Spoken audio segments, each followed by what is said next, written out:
Okay, so for this segment, I'm going to do a gear and sprocket assembly swap on my display model. The nylon gear in it's still good, but the upper bushing's making a little squeaking. So it's a perfect opportunity to do a gear swap in detail. I'm not going to waste my time with the lower bushings or the worm gear. They very rarely ever wear, but it's also very obvious on the bushings how to change those out and match them up with the parts that come in the kit.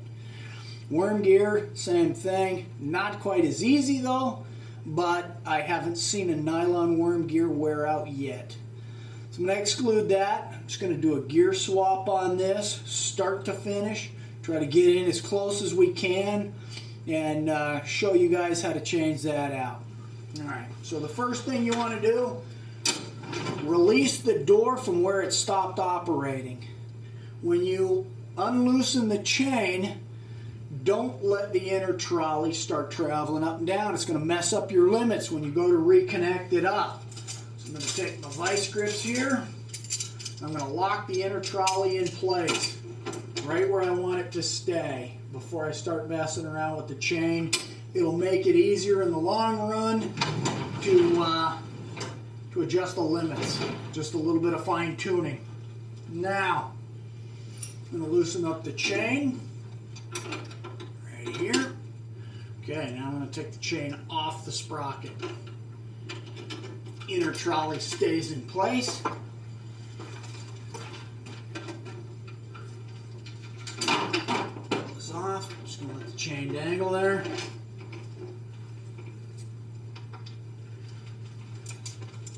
Going to remove the chain spreader, little plastic divider that makes this unit so quiet. Chain spreader off, chains off. Now I'm going to take the case off. I'm going to make sure your machine is unplugged. Now normally I wouldn't necessarily, changing a gear and sprocket, always take this back panel off if I'm just doing the gear and sprocket. But to get the camera in here nice and tight, I'm going to go ahead and remove this, get it up out of the way so we got a clear shot of what's inside.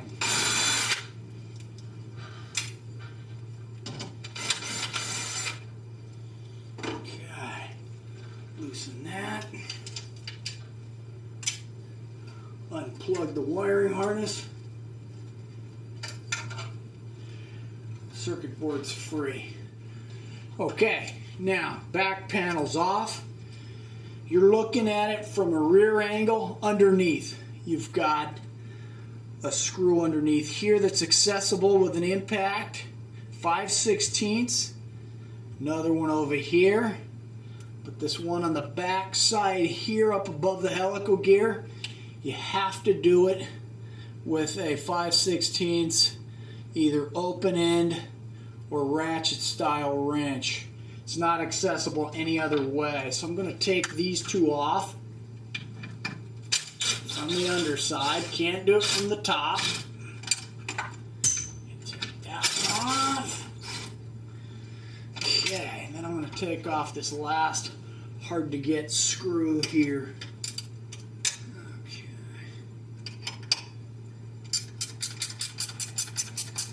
Alright, all three of those 5/16 are off. Now, I'm going to take off the E-clip at the bottom. Remove your little limiter gear. Take that off. Okay, don't got to worry about those parts because they come in the new kit. And then I'm going to remove the gear and sprocket right out the top. This new gear and sprocket, the 3 holes that you have to line up are not threaded. It's tough to thread it while it's in the case. So what you want to do is you want to stick it in the holes and pre-thread them. Stick it in there. Make my home in all of them. Okay. I'm going to put a little grease on the shaft there. so it slides in better. I'll put grease on the gear. If you don't grease this gear and you drop it in, it'll last about 2 weeks. So I'm going to put a little grease around that gear. There's a slot up here in the motor case where there's another bushing. There's a slot right up in here. That's one of the bushings that comes in the kit. If you want to replace that, you can punch that out and drop a new one in. I'm just going to grease this one.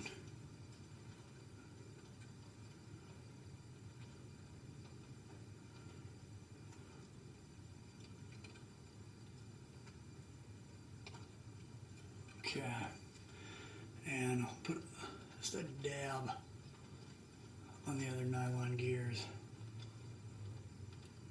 Okay, now I'm going to drop this thing in from the top.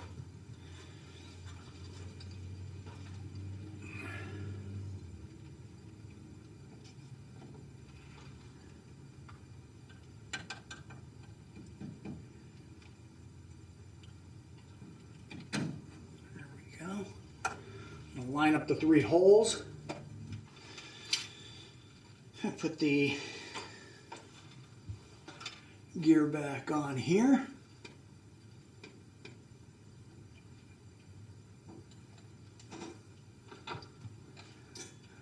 Put the E-clip on.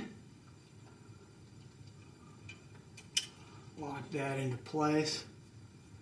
These gears are greased, bushing's greased. And I'll put 3 5/16 back. I'm going to get all of them started before I button any of them down tight. Okay. Is that one?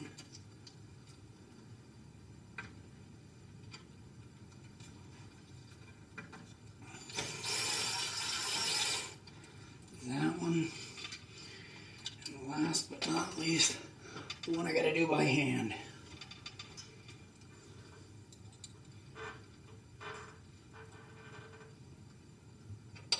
Okay.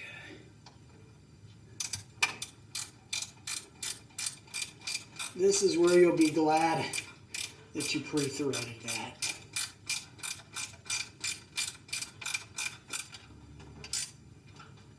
Okay, that one's tight. I'll zip the other 2.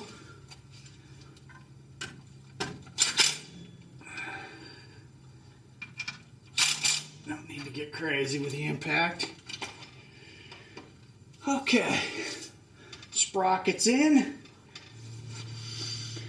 Okay, now I'm going to put the chain spreader back on. This was probably the biggest single improvement on quieting down the chain drives. If you buy a chain drive and you don't get a model that has a chain spreader on it, then you'll know what they sounded like in the 70s. So I'm going to drop this down into here. I'm going to tighten up the 2 bolts on the top.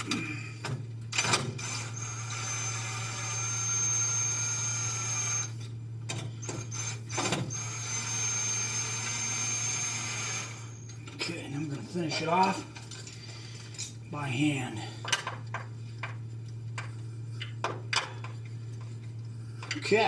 Okay, now I'll take the chain, stretch it around the chain spreader, around the sprocket. There's 2 guides on the chain spreader for a dual sprocket. I'll go on the lower guide, fit it back into, whoops, let me put the lock on here, and I will fit this back into the inner trolley and tighten that bolt down. Now I'll adjust the chain. I'll tighten this up until the chain comes up midway on the rail. It's easiest to do if you lock your dikes on this flat piece in front of the master link.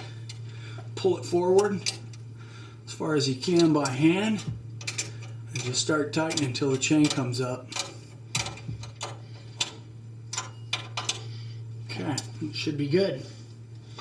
Now, I'm going to put the circuit board and the case back on. First, I'm going to put a little more lube on this worm gear. All the gears need lube. So I'm going to use up the rest of this pack. Now you're good for 7 more years. Okay, now I'm going to plug the circuit board back into the wiring harness.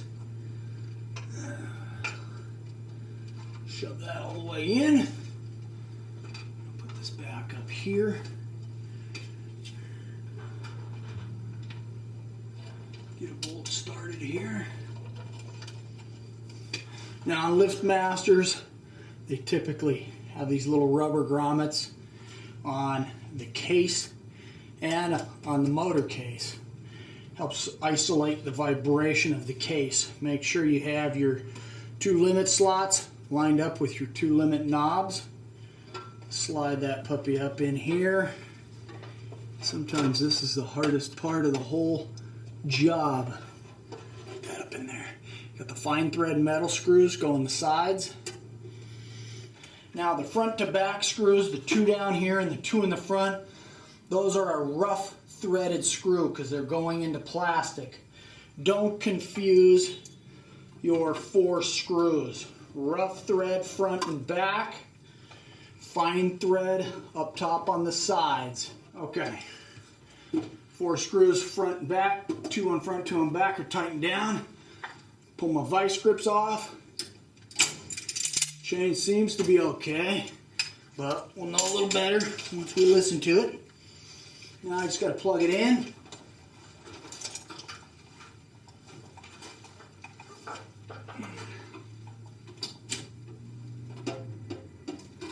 Okay, and we'll try it out.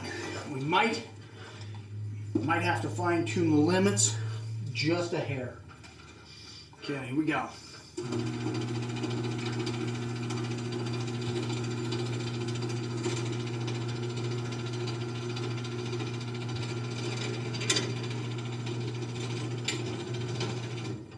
Okay. Now we'll click it into gear. Bring this down a little bit more. That's going down a hair too far. Here's your limit adjustments right here. Down arrow, it's going about maybe a half inch too far.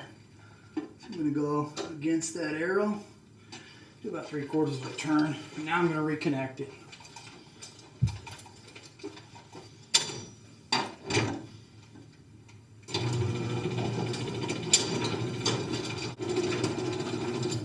Okay, chain's a little bit loose, so I'm going to tighten that up.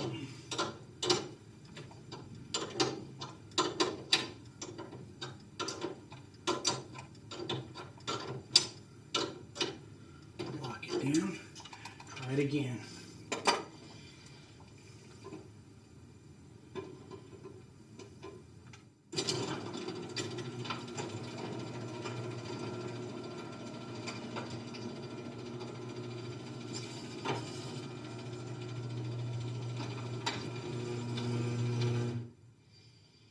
Okay, could use to go down just a pinch more.